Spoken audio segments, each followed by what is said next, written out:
John Grant was ready to live alone in New York City for the first time. He searched for weeks until he found an apartment in Astoria, Queens, that met his needs. On Wednesday, Mr. Grant, 29, turned in an application requiring him to pay $2,700, or 12% of his annual lease, to the broker who handled the listing. He wasn't thrilled but saw the fee as an unavoidable outlay for landing his ideal home, which he had found on Street Easy, a listings website. Then, that evening, he learned that New York state regulators had ruled this week that renters could no longer be charged broker fees, leaving the question of his payment, which he has not yet made, uncertain. "I don't want to have to pay a broker's fee if it's illegal," he said. Renters, brokers and landlords alike were left scrambling to interpret the guidance unexpectedly issued late Tuesday night that, under landmark tenant protection laws passed last summer, brokers could no longer require tenants to pay them fees. Under the state guidance, brokers representing property owners would still be able to collect fees, but from the landlord, not the tenant. Sometimes renters hire a broker themselves to help them find an apartment. Those brokers would still be allowed to charge tenants a fee. But it is common for prospective tenants to find apartments through online listing sites, like Street Easy and Craigslist, or through word of mouth rather than by contacting individual landlords or brokerages. The changes could have dire, and still unknowable, reverberations for New York City's 25,000 licensed real estate brokers, whose livelihoods depend on the fees. "It's a major reversal in fortune," said Maurice Gray, who runs Esra Realty, a small firm in Harlem originally founded by his grandmother and her sisters. He worried the regulation would be disastrous for his family's business. "I'm a third-generation real estate broker in Harlem," Mr. Gray, 45, said. "But ask me if my kids will be the fourth generation? I don't think so." In New York City's sprawling and competitive rental market, brokers have long handled apartment listings, viewing appointments, applications and leases for landlords.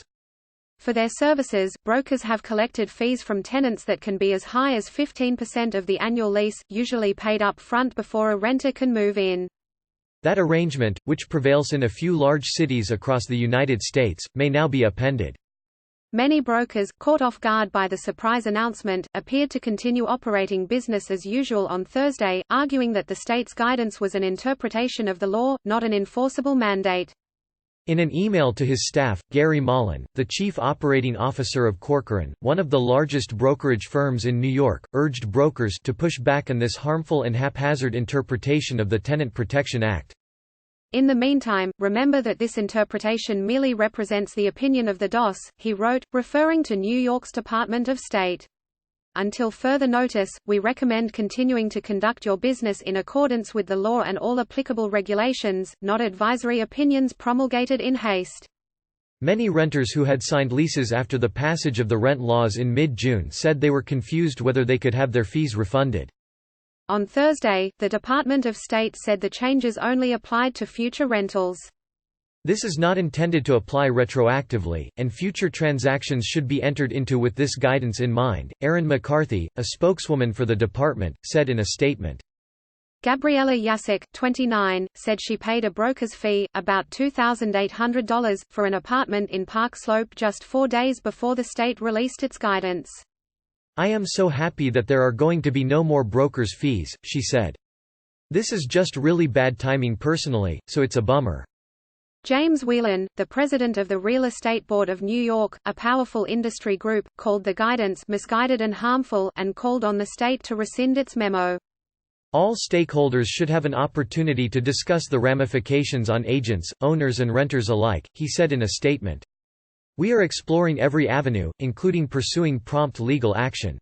Still, the organization has recommended that its members abide by the new guidance. Since brokers would still be able to collect fees from landlords, experts said landlords would in many cases probably pass on those costs to tenants by increasing the monthly rent. Tenants would avoid paying a large, one-time broker's fee, but, over time, they could end up paying more. Instead of just paying when they move in, tenants could face paying a higher rent with the broker's fee baked in even after a tenant renews a lease. But though owners of market-rate units might be able to pass on the cost to tenants, landlords of the city's nearly 1 million rent-stabilized apartments would not. Those rents are strictly regulated by the government. The real estate industry warned that many brokers could lose their jobs or stand to make less money. Jed Wilder, a real estate broker at Compass, said that when brokers collect fees from a landlord, not the tenant, an atypical arrangement in New York, the fees are usually no more than 1 month's rent. Tenants typically pay more, between 10 and 15% of the annual rent. Sarah Salzberg, a broker who runs Bohemia Realty, a brokerage firm based in Harlem, said the public has a misconception about brokers. Her rental agents, she said, typically make $45,000 to $60,000 a year. These are hard-working New Yorkers that are quite frankly able to stay in this city because they have this job, she said. The agents are out there, pounding the pavement, going up and down stairs, looking at apartments that may not have been treated for bed bugs, doing some really hard work. She added, it's the equivalent of having the rug pulled out from underneath us. Tenants were required to pay a broker's fee for about 45% of rentals listed on Street Easy in 2019, according to the company. Raphael Mandelbaum, who owns 5 buildings with about 300 rent-stabilized units in the Bronx and the Inwood neighborhood in Manhattan, said he was caught by surprise and would convene his staff to figure out what to do. Mr. Mandelbaum said he can't raise rents significantly because of government-imposed limits, and he cannot afford to pay the brokers, so now he may have to show the apartments himself, as he did when he got into the business in 2010. It was difficult, it was time-consuming, it was hard to attract the tenants that I would have preferred in the building, he said. It was kind of like sitting back and seeing who shows up instead of just giving them to a broker to market. Renters in New York City have often been baffled and irritated about having to pay brokers' fees, even when they found apartments listed online and did not use brokers in their search. The payment also came on top of a security deposit, first month's rent and, in some cases, application fees, requiring prospective tenants to foot a major lump sum payment to move into a new apartment. The rent laws passed last year limited security deposits to 1 month's rent and also limited application fees to $20.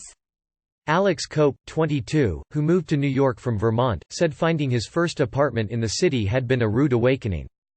The less money I have to pay the better, he said. It takes a huge weight off my shoulders. Mr. Grant, the teacher in Astoria, has called a lawyer seeking clarification on the new rule so he can determine whether he was still on the hook for the fee, which he said was close to a month of his take-home pay. He was supposed to pay his broker's fee on Thursday, but his broker rescheduled their appointment for Monday. Mr. Grant hoped that the next few days would bring some clarity to the situation. But ultimately, he said, if he were told that he had to honor his agreement and pay the fee to get his apartment, he would pony up. My goal is to get this apartment, he said. And I was prepared for it. Matthew Sadaka and Alex Traub contributed reporting.